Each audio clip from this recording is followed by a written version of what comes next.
Processing the yellowtail is something to witness. It's definitely not for the squeamish.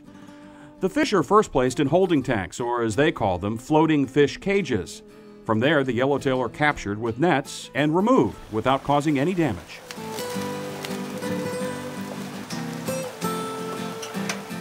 Yellowtail is brought in here alive. We harvest them by the way we call ikijime, and what it is we don't give as much stress to yellowtail as other ways. And it's very important to harvest because if we use that way, then we don't give them that much stress and it can remain softer. The process is called ikijime.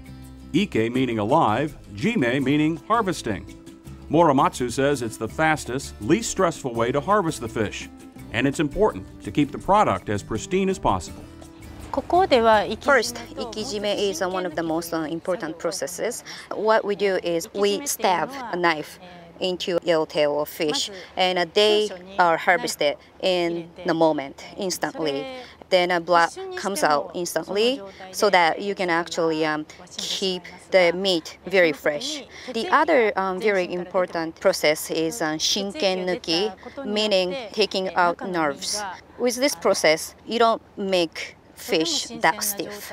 All of this is done by hand. There is a machine that can do the work, but Muramatsu says this crew of 8 is faster. From the docks, the fish are taken to the plant where they're unloaded and sent inside. They're sorted by size and weight, with each fish scanned for any damage or irregularity. These are medium-sized yellowtail, weighing 3 to 4 kilos. After being sorted, their heads are removed and the fish are washed. From there, the yellowtail are filleted, vacuum-packed, cooled, and packaged for shipping. It's an efficient process that results in the highest quality yellowtail available. We keep the fish in the pens for about a week, but from there it's quick, about 3 to 4 hours. When we ship out somewhere far, then we have to put the processed fish into the iced water or ice. So it takes sometimes half a day. So at longest, I would say 2 days. At every step, from the time the yellowtail arrive and are placed in the floating fish cages to the time they're sent from the plant, the emphasis is on freshness and sanitation. Muramatsu is proud of her yellowtail product, and rightfully so. Yes, I'm very proud of it. Yellowtail from farm to table, and I've got one more table to visit. Lest you think yellowtail is only valued in Japan, I've come to my hometown of Chicago to prove otherwise. This is Chicago's Graham Elliott restaurant. That's Graham Elliott as in chef-owner Graham Elliott Bowles, a Navy brat who lived around the world, gobbling up its cuisine and culture. One day my dad had come back from a trip and from the Middle East and decided to lay out chicken curry and rice and, you know, like 10 different condiments, raisins, carrots, all these different things. And it was super exciting to be able to witness, you know, culture and things like that come hand in hand with the food. So I think at the time I might have thought it was kind of funny, like I want a cheeseburger, you know, because we're living in the Philippines and things like that. But in hindsight, looking back, and you know, I was really lucky to be able to be exposed to these things. As it turns out, and as we'll see in just a second, Bowles is a huge fan of yellowtail. He says his food epiphany came when he discovered one of Charlie Trotter's cookbooks and drove the 16 hours from Maryland to Chicago to offer his services to Trotter. I worked like, I think 3 days, 16 hours a day, just cleaning mushrooms, and that was my job. But I was head over heels in love with it, you know, like everything was... But you were good at it, damn it. Yeah, I was the best mushroom peeler ever. But dealing with little copper pots and little spoons and plating and all these beautiful, intricate little things, and seeing like fresh wasabi root and, you know, scallops that twitch and move when you touch them, and just all these phenomenal ingredients. I couldn't at that point believe that I was getting paid to do what I do, and I still can't at this point. Bowles opened his own space after earning as many stars and diamonds as you possibly can at Avenues, the fine dining restaurant at the Peninsula Chicago Hotel. Graham Elliott Restaurant hasn't been open very long, but it's already making a name for itself in the crowded and highly competitive Chicago restaurant scene. Part of the reason for that is the food, which is outstanding. Another big part is the concept. Fine dining, but in a casual atmosphere without the pomp and circumstance of the white linen fine crystal set. Every dish is plated on the same exact plate. There's one glass, there's one fork, knife, and spoon. We filter and carbonate our own water, so there's no waste of that. There's again, no flowers or artwork or anything.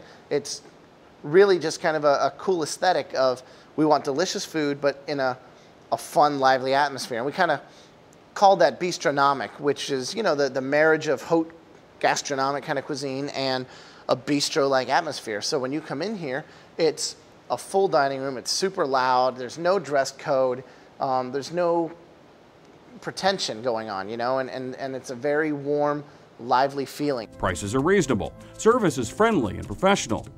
And the overall experience, as I found out firsthand, is great. And we're not forcing people to be uncomfortable by saying, you have to wear this, you have to order this many courses, do this kind of pairing. And I mean, it's really more of a create your own thing. Our menu's broken into 5 categories, which are cold, hot, sea, land, and sweet.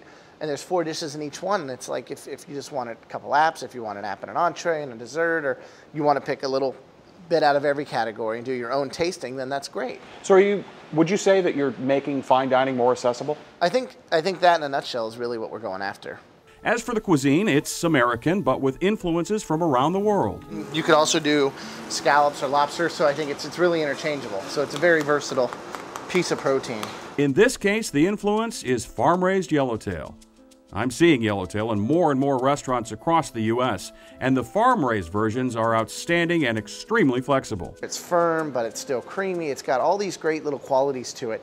And a lot of times you see it served raw or in tartare form and things like that. But, we realized that it's a great fish that you would serve not just seared rare, like ahi and things like that, but cooking it a little more, almost like you would a swordfish, almost in the middle of that, from the really soft textured ahi to swordfish or marlin, but being almost in the middle where it can go both ways. Bowles chose to sear the yellowtail fillets and serve them rare, along with forbidden rice, baby bok choy, and edamame puree, and lemongrass bubbles. Wow. It's got a nice fattiness to it, but it's not like an overpowering flavor or anything. It's just, it can be served raw, rare. There's numerous things you can do to it. Graham Elliott Restaurant, making fine dining accessible and making yellowtail delicious. And on that note, it's time for me to end my adventures on one side and the other side of the Pacific. Hope you've enjoyed this experience half as much as I've enjoyed bringing it to you. And as always, as I say goodbye for another week, no matter where you go or what you eat or drink, may your dining experiences be great and your travels safe. I hope to catch you again very soon on the Culinary Travels Trail. See you next week.